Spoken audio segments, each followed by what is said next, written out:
Hello everyone, जय Hind.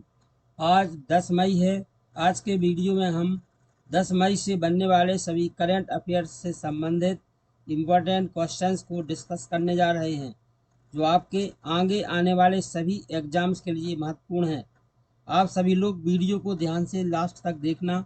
Video का कोई भी पार्ट बिल्कुल भी स्किप मत करना। आइए देखते हैं। सबसे पहले हम देख रहे हैं कि कल की जो न्यूज थी उसके बारे में एक नज़र देखते हैं। MV-MSS गैलिना उस जहाज का नाम है जिसे भारतीय बंदरगाह जहाज रानी और जल मार्ग राज्य मंत्री शांतनु ठाकुर ने तूतीकोरिन और मालदीव के बीच सीधी शिपिंग सेवाओं के लिए हरी झंडी दिखाई थी। भारत हाल ही में जलवायु क्लब में शामिल होने पर विचार कर रहा है, जिसका उद्देश्य मजबूत जलवायु कार्रवाई को बढ़ावा देना है। हाल ही में भारतीय प्रधानमंत्री नरेंद्र मोदी को पेरिस में बेस्टिल डे परेड में भाग लेने के लिए आमंत्रित किया गया है।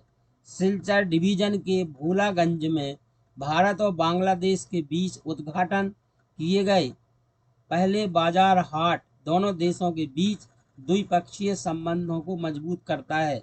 बैकफिट इनोवेशन प्राइवेट लिमिटेड के ब्रांड बैकफिट डाट का ब्रांड एम्बेसडर आयुष्मान खुराना को नियुक्त किया गया है। हाल ही में नीरा टंडन को बाइडेन प्रशासन में घरेलू नीति सलाहकार पद पर नियुक्त किया गया है।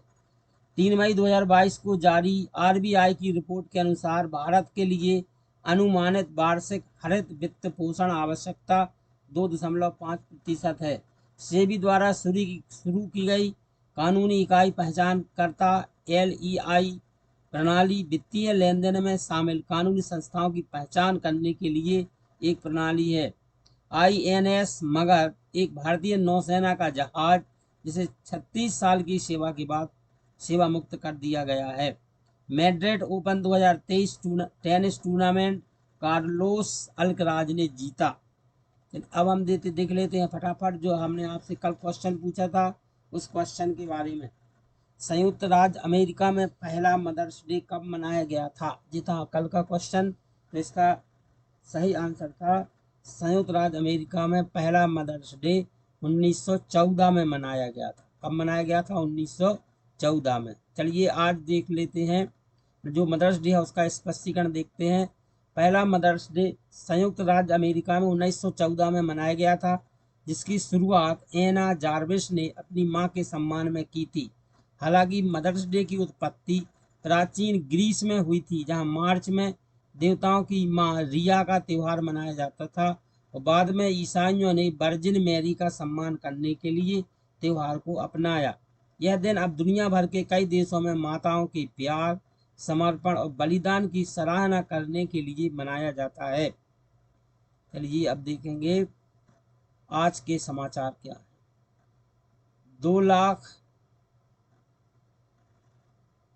25,90,000 मील की दूरी पर 9 मई 2023 को पृथ्वी के पास से गुजरने वाले क्षुद्र ग्रह का नाम क्या है?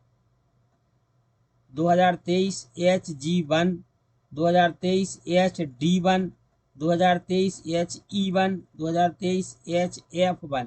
सही आंसर है 2023 HG1। 25,90,000 मील की दूरी पर 9 मई 2023 को पृथ्वी के पास से गुजरने वाले क्षुद्र ग्रह का नाम 2023 HG1 है। क्षुद्र ग्रह 2023 HG1 9 मई 2023 को पृथ्वी के पास से गुजरेगा। क्षुद्र ग्रह पृथ्वी की ओर 2 किलोमीटर प्रति घंटे की गति से यात्रा कर रहा है और एक घर के आकार के बारे में अनुमान लगाया जा रहा है।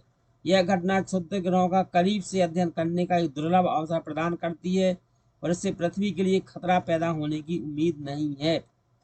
नेक्स्ट क्वेश्चन है, इसरो द्वारा हाल ही में की गई घोषणा क्या है? अभी हाल में इसरो ने एक घोषणा की है, वह घोषणा क्या है? नए उपग्रह का प्रक्षेपण, नए अंतरिक्ष मिशन की शुरुआत, अंतरिक्ष मिशन और प्रौद्योगिकी जागरूकता प्रशिक्षण कार्यक्रम की शुरुआत। उपरोक्त में से कोई नहीं। सही आंसर है अंतरिक्ष विज्ञान और प्रौद्योगिकी जागरूकता प्रशिक्षण कार्यक्रम की शुरुआत। तो इसरो ने अभी जो घोषणा की है उसका मतलब है अंतरिक्ष विज्ञान और प्रौद्योगिकी जागरूकता प्रशिक्षण कार्यक्रम की शुरुआत। भारतीय अंतरिक्ष अनुसंधान संगठन इसरो ने भौतिकी और प्रौद्योगिकी के स्नातकोत्तर और अंतिम वर्ष के स्नातक छात्रों के लिए अंतरिक्ष विज्ञान और प्रौद्योगिकी जागरूकता प्रशिक्षण नामक एक नए ऑनलाइन प्रशिक्षण कार्यक्रम की घोषणा की है। यह कार्यक्रम भारतीय छात्रों को अंतरिक्ष विज्ञान और प्रौद्योगिकी में पेशेवर बनने में सक्षम बनाने के इसरो के प्रयासों का हिस्सा है। देखेंगे नेक्स्ट क्वेश्चन नंबर 3। हाल ही में राजस्थान में लिथियम के बड़े भंडार की खोज का क्या महत्व है? हाल ही में राजस्थान में लिथियम के बड़े भंडार की खोज का क्या महत्व है? यह विदेशों से लिथियम आयात पर भारत की निर्भरता को खत्म करेगा। यह भारत में ईवी बैटरी उत्पादन की लागत में वृद्धि करेगा। भारत में ईवी उद्योग पर इसका कोई प्रभाव नहीं पड़ेगा। None of these. इसका सही आंसर है विदेशों से लिथियम आयात पर भारत की निर्भरता को कम करेगा। हाल में जो राजस्थान में लिथियम के बड़े भंडार की खोज पता चली है वह क्या करेगा? यह विदेशों से लिथियम आयात पर भारत की निर्भरता को खत्म कर देगा। राजस्थान में लिथियम के बड़े भंडार की खोज महत्वपूर्ण है क्योंकि लिथियम मुख्य रूप से विदेशों से आयात किया जाता है जो इसे महंगा बनाता है।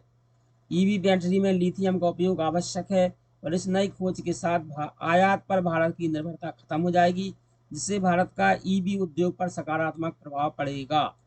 नेक्स्ट क्वेश्चन है तेलंगाना के मुख्यमंत्री के चंद्रशेखर राव द्वारा हाल ही में हैदराबाद में हरित कृष्ण हेरिटेज टावर का उद्घाटन क्या है? तेलंगाना के जो मुख्यमंत्री हैं के चंद्रशेखर राव उन्होंने हाल ही में हैदराबाद में हरित कृष्ण हेरिटेज टावर का उद्घाटन किया है। यह है क्या? पहला, शहर के लिए एक नया IT पार्क, एक बहुस्तरीय पार्किंग स्थल, भगवान कृष्ण भगवान वेंकटेश्वर को समर्पित मंदिरों के साथ 400 फीट लंबा टावर, शहर के मध्य में एक नया शॉपिंग मॉल। सही आंसर है भगवान कृष्ण और भगवान वेंकटेश्वर को समर्पित मंदिरों के साथ 400 फीट लंबा टावर। तेलंगाना के मुख्यमंत्री के चंद्रशेखर राव ने हाल ही में हैदराबाद में हरित कृष्ण हेरिटेज टावर की आधारशिला रखी। 6 एकड़ जमीन पर 200 करोड़ रुपए की लागत से नरसिंगी में बनाया जा रहा टावर 400 फीट लंबा होगा। भगवान कृष्ण और भगवान वेंकटेश्वर को समर्पित मंदिर होंगे। चलिए नेक्स्ट क्वेश्चन है उच्च शिक्षा मंत्री द्वारा लॉन्च किया गया केरल इंस्टीट्यूशनल रैंकिंग फ्रेमवर्क क्या है? उच्च शिक्षा मंत्री द्वारा लॉन्च किया गया केरल इंस्टीट्यूशनल रैंकिंग फ्रेमवर्क क्या है? केरल में छात्रों को छात्रवृत्ति प्रदान करने के लिए एक कार्यक्रम है। केरल में उच्च शिक्षा संस्थानों को रैंक करने के लिए एक ढांचा है। केरल में कॉलेज के छात्रों को मुफ्त लैपटॉप प्रदान करने की योजना है। केरल में नए विश्वविद्यालय स्थापित करने की योजना है। सही आंसर है केरल में उच्च शिक्षा संस्थानों को रैंक करने के लिए एक रूपरेखा। केरल इंस्टीट्यूशनल रैंकिंग फ्रेमवर्क उच्च शिक्षा मंत्री द्वारा केरल में उच्च शिक्षा संस्थानों की गुणवत्ता का मूल्यांकन करने के लिए डिजाइन किया गया एक ढांचा है। यह एक राज्य स्तरीय रैंकिंग ढांचा है जिसे केरल राज्य उच्च शिक्षा परिषद KSHEC द्वारा सालाना लागू किया जाएगा। यह पहली बार है कि भारत के किसी राज्य ने अपने उच्च शिक्षा संस्थानों के लिए एक रैंकिंग ढांचा स्थापित किया है। नेक्स्ट क्वेश्चन है एवरेस्ट समूह का वार्षिक IT पुरस्कार क्या है? एवरेस्ट समूह का वार्षिक IT रैंकिंग पुरस्कार क्या है? वार्षिक राजस्व के आधार पर शीर्ष IT सेवा प्रदाताओं के लिए एक पुरस्कार, सबसे नवीन IET कंपनियों के लिए एक पुरस्कार, सबसे तेजी से बढ़ते IT स्टार्टअप के लिए एक पुरस्कार, सबसे पर्यावरण के अनुकूल IT कंपनियों के लिए एक पुरस्कार। सही आंसर है वार्षिक राजस्व के आधार पर शीर्ष IT सेवा प्रदाताओं के लिए एक पुरस्कार। नेक्स्ट क्वेश्चन है नहीं अभी इसी क्वेश्चन का स्पष्टीकरण देखते हैं। एवरेस्ट समूह का वार्षिक IET रैंकिंग पुरस्कार शीर्ष IT सेवा प्रदाताओं को उनके वार्षिक राजस्व के आधार पर दिया जाने वाला पुरस्कार है। यह पुरस्कार उन कंपनियों को मान्यता देता है जिन्होंने IT क्षेत्र में बेहतर क्षमता और सेवा रणनीतियों का प्रदर्शन किया है। पुरस्कार IET उद्योग में एक महत्वपूर्ण मान्यता है क्योंकि यह क्षेत्र में शीर्ष प्रदर्शन करने वालों की पहचान करता है और कंपनियों को बाजार में अधिक दृश्यता और विश्वसनीयता हासिल करने में मदद करता है। नेक्स्ट क्वेश्चन देखेंगे, रूस ने किस अवसर पर मॉस्को के रेड स्क्वायर में 78वीं विजय दिवस परेड का आयोजन किया? रूस ने किस अवसर पर मॉस्को के रेड स्क्वायर में 78वीं विजय दिवस परेड का आयोजन किया? द्वितीय विश्व युद्ध में सोवियत संघ की जीत की 75वीं वर्षगांठ, द्वितीय विश्व युद्ध में सोवियत संघ की जीत की 80वीं वर्षगांठ, द्वितीय विश्व युद्ध में सोवियत संघ की जीत की 78वीं वर्षगांठ, द्वितीय विश्व युद्ध में सोवियत संघ की जीत की 70वीं वर्षगांठ। सही आंसर है द्वितीय विश्व युद्ध में सोवियत संघ की जीत की 78वीं वर्षगांठ। द्वितीय विश्व युद्ध में सोवियत संघ की जीत की 78वीं वर्षगांठ मनाने के लिए रूस ने 9 मई 2023 को 78वीं विजय दिवस परेड का आयोजन किया। परेड मॉस्को के रेड स्क्वायर में आयोजित की गई थी, जहां रूसी रक्षा मंत्री सर्गेई शोइगु द्वारा 10,000 से अधिक लोगों और 125 इकाइयों के सैन्य हार्डवेयर का प्रदर्शन किया था। विजय दिवस रूस में एक मुख्य अवकाश है जो 1941-45 के महान देशभक्तिपूर्ण युद्ध में नाजी जर्मनी पर सोवियत संघ की जीत की याद दिलाता है। और नेक्स्ट है क्वेश्चन, भारत में महाराणा प्रताप जयंती कब मनाई जाती है और इसका क्या महत्व है? 22 मई महान राजपूत योद्धा के जन्म के उपलक्ष्य में, 15 अगस्त ब्रिटिश शासन से भारत की स्वतंत्रता का जश्न मनाने के लिए, 2 अक्टूबर महात्मा गांधी की जयंती मनाने के लिए, 26 जनवरी भारत के गणतंत्र दिवस को चिन्हित करने के लिए। सही आंसर है 22 मई महान राजपूत योद्धा के जन्म के उपलक्ष्य में। नेक्स्ट क्वेश्चन नहीं, अभी इसका स्पष्टीकरण देखते हैं। महाराणा प्रताप जयंती भारत में हर साल हिंदू कैलेंडर के ज्येष्ठ महीने के तीसरे दिन मनाई जाती है, जो 2023 में 22 मई को पड़ती है। यह बहादुर राजपूत योद्धा महाराणा प्रताप की जयंती का प्रतीक है, जिन्होंने अपने लिए लड़ाई लड़ी। राज्य और वीरता और दृढ़ संकल्प वाले लोग मुगल आक्रमणकारियों के खिलाफ अपनी भूमि और लोगों की रक्षा के लिए उनकी अटूट प्रतिबद्धता के लिए उन्हें बहादुरी और देशभक्ति के प्रतीक के रूप में याद किया जाता है। नेक्स्ट क्वेश्चन देखेंगे, रविन्द्रनाथ टैगोर की 162वीं जयंती कब मनाई जा रही है? रविन्द्रनाथ टैगोर की 162वीं जयंती कब मनाई जा रही है? 7 मई 2023 को, 9 मई 2023, 22 मई 2023, 31 मई 2023। सही आंसर है 7 मई 2023।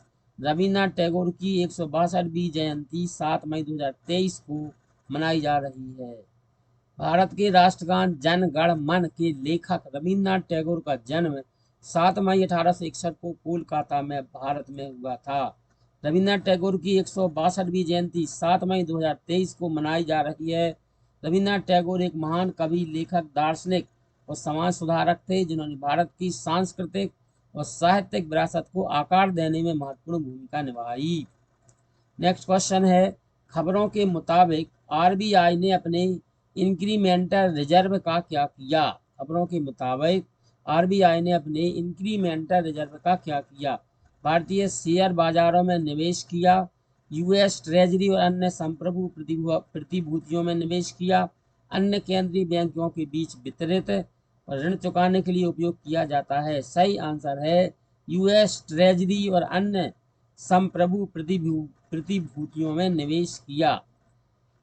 खबरों के अनुसार भारतीय रिजर्व बैंक ने अपने विदेशी मुद्रा संपत्तियों का प्रबंधन करने और भारतीय अर्थव्यवस्था की स्थिरता सुनिश्चित करने के लिए अमेरिकी ट्रेजरी और अन्य शीर्ष रेटेड संप्रभु प्रतिभूतियों में अपने वृद्धिशील भंडार का निवेश किया है। इस कदम का उद्देश्य बैंक के निवेश पोर्टफोलियो में विविधता लाना और जोखिम को कम करना है।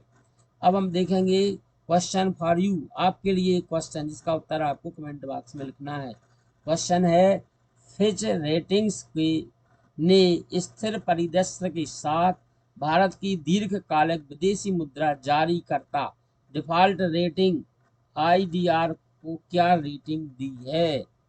बीबी प्लस, बीबी माइनस, बीबी प्लस। प्रश्न था, फिर से एक बार समझ लीजिए। फिच रेटिंग्स ने स्थिर परिदृश्य के साथ भारत की दीर्घकालिक विदेशी मुद्रा जारी करता डिफॉल्ट रेटिंग आईडीआर को क्या रेटिंग दी है? यहाँ पर 4 विकल्प दिए गए, उनमें से कोई एक विकल्प सही है, तो आप इस विकल्प को क्या करेंगे, कल मतलब कमेंट बॉक्स में उसका उत्तर लिखेंगे।